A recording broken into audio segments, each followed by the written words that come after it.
Bienvenidos un domingo más a esto que es el mensaje.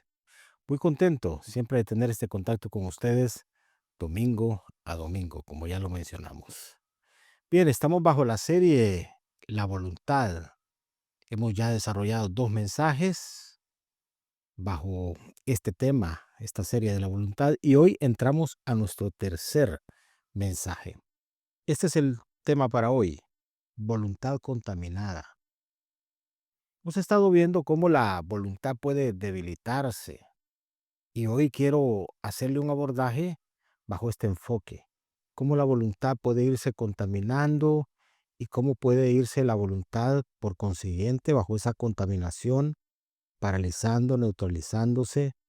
Recuerden que les he mencionado que la voluntad es esa fuerza interna que tenemos nosotros que nos lleva a buscar objetivos, a alcanzar metas, a salir a trabajar todos los días con deseo, a emprender.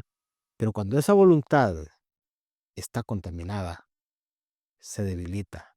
Y cuando hay gente bajo el efecto de una voluntad contaminada, entonces pasan cosas no positivas, sino negativas en la vida.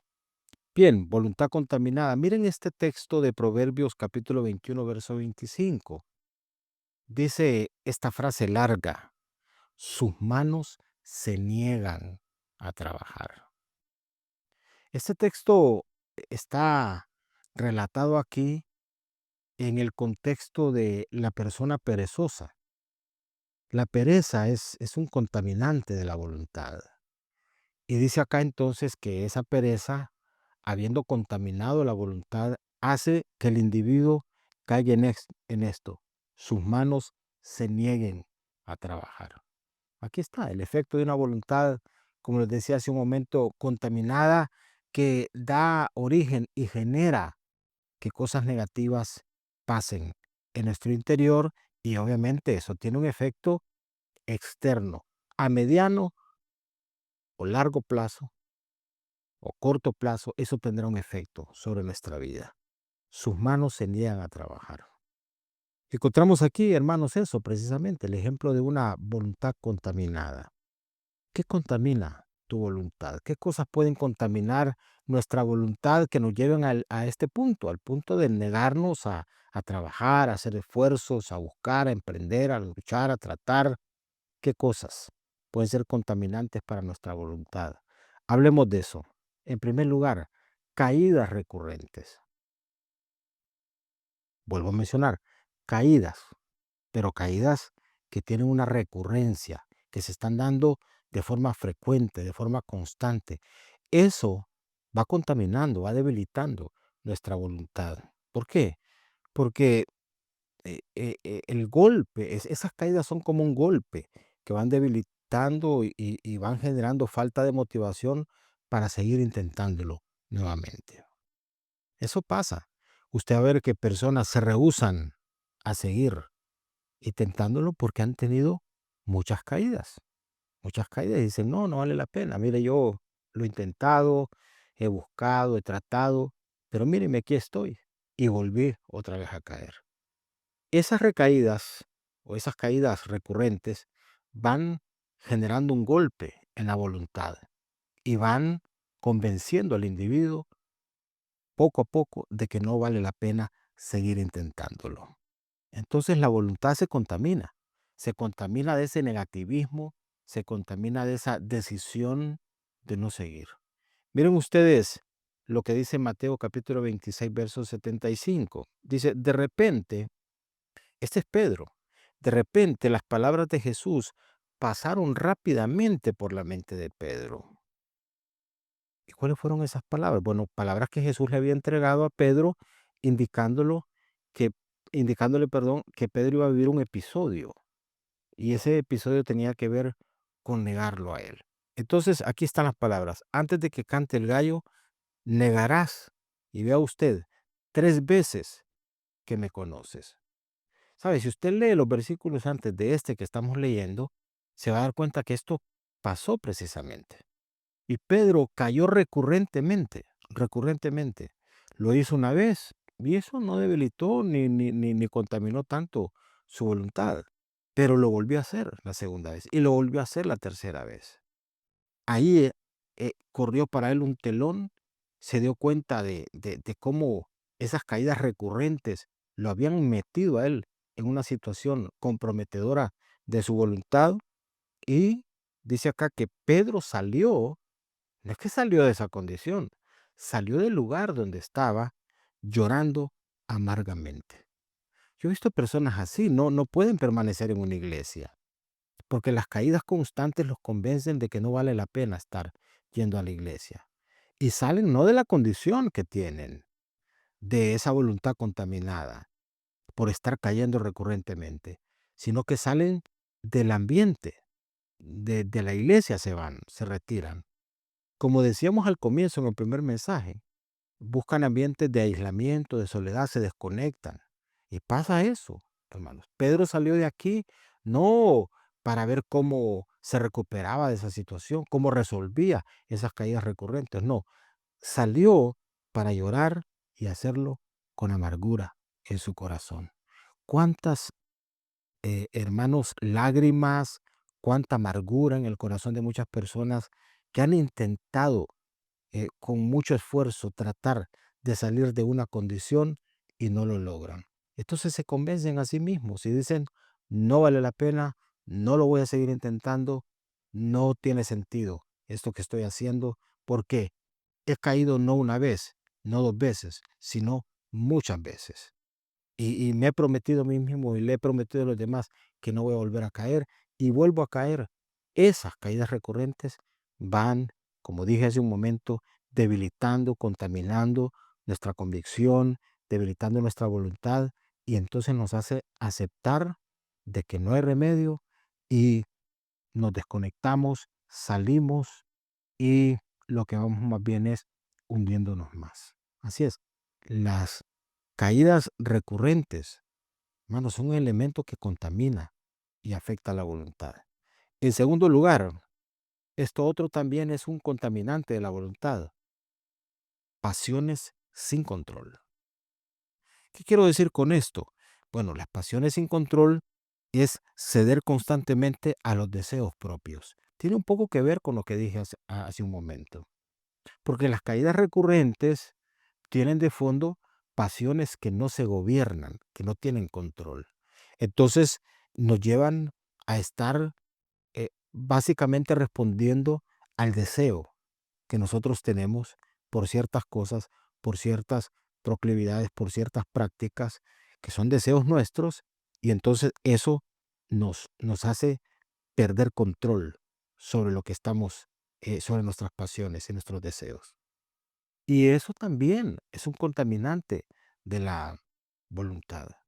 Miren ustedes este texto de Proverbios capítulo 25, verso 28. Dice, una persona sin control propio, es decir, una persona que no somete a control sus, sus pasiones, sus deseos. Todos tenemos pasión por algo, todos tenemos deseos por algo.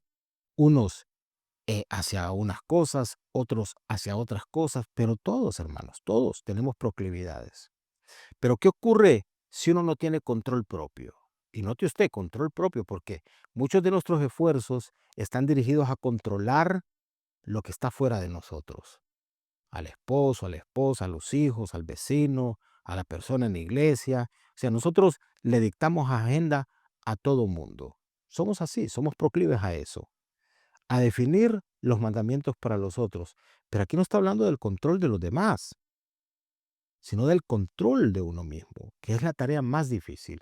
Y dice que cuando la persona no tiene control propio, es como una ciudad con las murallas destruidas. Es decir, su voluntad está contaminada. La voluntad, hermanos, es como una muralla de protección nuestra. ¿Por qué? Porque cuando hay voluntad, entonces lo que les decía al comienzo del mensaje, uno se mueve, uno emprende, uno avanza, uno trabaja. Pero cuando tú cedes a las pasiones, porque esas pasiones no tienen control, sino que te controlan a ti, entonces tú te debilitas. Y hay asuntos que van contaminando tu voluntad. Producto de esas pasiones, a las cuales te ves sometido constantemente, que tú no le has puesto rienda a eso. Entonces, eres como una muralla, como una ciudad que no tiene muralla, que no tiene límite, que no tiene parámetro, que no tiene protección, pues. Porque estas murallas para las ciudades en la antigüedad significaban protección. Y si tú no controlas, entonces tú te expones y cualquier cosa puede entrar ahí. Es como no tener defensas, vaya, lo voy a decir de esa manera, como no tener defensas en el cuerpo. Las defensas del cuerpo te ayudan a protegerse de infecciones, de cosas que te contaminan. Pero cuando no tienes control es como que no tienes defensas. Tu voluntad está por el suelo y cualquier cosa te puede terminar contaminando y afectando. Eso es así. Entonces, dos cosas he mencionado que tienen que ver con esto, con contaminantes de la voluntad, que pueden terminar enfermándola y debilitándola. Número uno, caídas recurrentes. Estar cayendo constantemente va golpeando tu voluntad al grado tal de que te convences de que no vale la pena seguir intentándolo. Número dos, pasiones sin control. Es decir, que las pasiones te controlan a ti y tú no tienes rienda, no has sometido eso. Entonces te expones y todo te invade, termina invadiéndote porque tú no tienes control. Y número tres, también fuertes presiones. Esto termina afectando y termina contaminando también nuestra voluntad. Las fuertes presiones las vivimos todos. Presiones que sentimos por dentro de cosas que pasan por fuera. Y a eso nos estamos refiriendo con fuertes presiones. Cosas que pasan fuera de nosotros que terminan impactando nuestro interior. Aquí el ejemplo de esto, primer libro de Samuel, capítulo 13, verso 12. Recuerden que mis lecturas las hago de la Nueva Traducción Viviente. Dice acá, así que dije, los filisteos están listos para marchar contra nosotros en Gilgal. Y yo ni siquiera he pedido ayuda al Señor. Mire que todo esto parece que está bien. De manera que me vi obligado. ¿Quién está hablando aquí? Es Saúl. Saúl está viviendo un episodio en su vida que lo lleva a sufrir una fuerte presión. Y esa fuerte presión lo llevó a hacer algo que Dios no le estaba pidiendo que hiciera, que fue un invento de él. Dice, me vi obligado a ofrecer yo mismo la ofrenda quemada antes de que tú llegaras. Le dice a Samuel, que era el profeta, el único que podía ofrecer eso. Y mire entonces cómo la voluntad debilitada, enferma, contaminada, lo puede llevar a uno a hacer lo que no debe de hacer. Porque así es. Cuando uno está afectado, está contaminado, uno no piensa bien, uno no mira bien, uno no siente bien. Ya lo vimos en el caso de Elías, que terminó hasta deseando morirse. Pues aquí Saúl pierde el discernimiento, pierde la perspectiva de las cosas y termina cediendo a la presión que está sintiendo de ver cómo alrededor de él se mueven ejércitos y eso impacta en su voluntad y eso, no controlada esa voluntad, lo lleva a hacer lo que Dios no le ha pedido que haga. Hermanos, muchas decisiones y muchas cosas y pasos que nosotros damos que no están dictados por Dios, que no están dirigidos por Dios y tienen que ver con la reacción nuestra o la reactividad nuestra a la presión que estamos sintiendo por cosas que están ocurriendo en nuestro entorno. Eso puede terminar contaminándote. Recuerda que una de las cosas que le mencioné también en uno de los mensajes es motivos contaminados, lo que te mueve.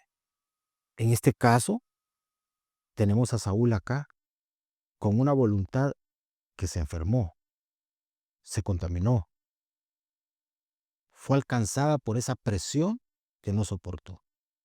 Y una voluntad débil, entonces cede a eso. Saúl era un hombre lleno de complejos. Su voluntad no era una voluntad robusta, no, era una voluntad débil. Y se vio en esta situación que le tocó vivir. Corrió entonces a hacer lo que no tenía que hacer. ¿Por qué? Se vio obligado. ¿Qué lo obligó? La presión que sintió. ¿Por qué no pudo sostenerse? porque su voluntad no era robusta y se contaminó con el efecto de esa presión que estaba sintiendo a su alrededor. Hay que ser cuidadosos, queridos hermanos. Siempre, como decía hace un momento, asuntos externos que escapan a nuestro control van a estar ahí tratando de impactar nuestra voluntad. Pero necesitamos mantenernos en la posición y esperar que Dios pueda intervenir para no terminar haciendo lo que no debemos hacer. Así es que espero que estos 3 elementos que he mencionado traigan para nosotros discernimiento, traigan capacidad de poder entender cómo es que la voluntad puede contaminarse y por consiguiente debilitarse. Todos estos mensajes que he compartido en esta primera parte de esta serie nos han tratado de advertir los cuidados que debemos de tener nosotros para procurar que nuestra voluntad no se erosione, no se debilite y no se contamine. 3 contaminantes de la voluntad. 1, caídas recurrentes. 2, pasiones sin control. Y 3, fuertes presiones. A estar atentos a eso y a estar atentos también a nuestro último mensaje que vamos a desarrollar el próximo domingo. Creo que ya es el último. Voy a terminar de revisar bien, que estaremos hablando de cómo fortalecer la voluntad. Ya para ir cerrando esta serie que espero esté siendo de bendición para ustedes. Por favor, comenten cómo la serie les está bendiciendo. Muy bien, vamos a orar. Padre, te damos gracias. Como lo hemos dicho constantemente, todos estamos expuestos, Señor, a esto que hemos presentado a lo largo de estos mensajes bajo el tema de la serie de la voluntad. Todos estamos expuestos a que nuestra voluntad termine contaminada producto de lo que hemos mencionado: caídas recurrentes, pasiones que no controlamos, opresiones externas que terminan impactando nuestra voluntad y nos llevan a hacer lo que no debemos hacer. Padre, estamos necesitados de ti. Esa es la realidad de todo creyente. Estamos necesitados de ti de forma constante, porque nadie puede decir de nosotros que se ha graduado de estas cosas. Todos estamos viviendo estas luchas a diario, Señor, que lo único que nos hacen también advertir es nuestra fragilidad, pero al mismo tiempo la posibilidad que tenemos de encontrar en ti la fuerza que todos necesitamos para poder fortalecer nuestra voluntad. Te damos gracias, ayúdanos y visítanos, Señor. Te lo pedimos en el nombre de Jesús. Amén. Bueno, muy bien, les bendigo. Muchas gracias por sus comentarios, sus mensajes. Les abrazamos siempre con mucho cariño y hasta el próximo domingo en esto que es el mensaje. Bendiciones.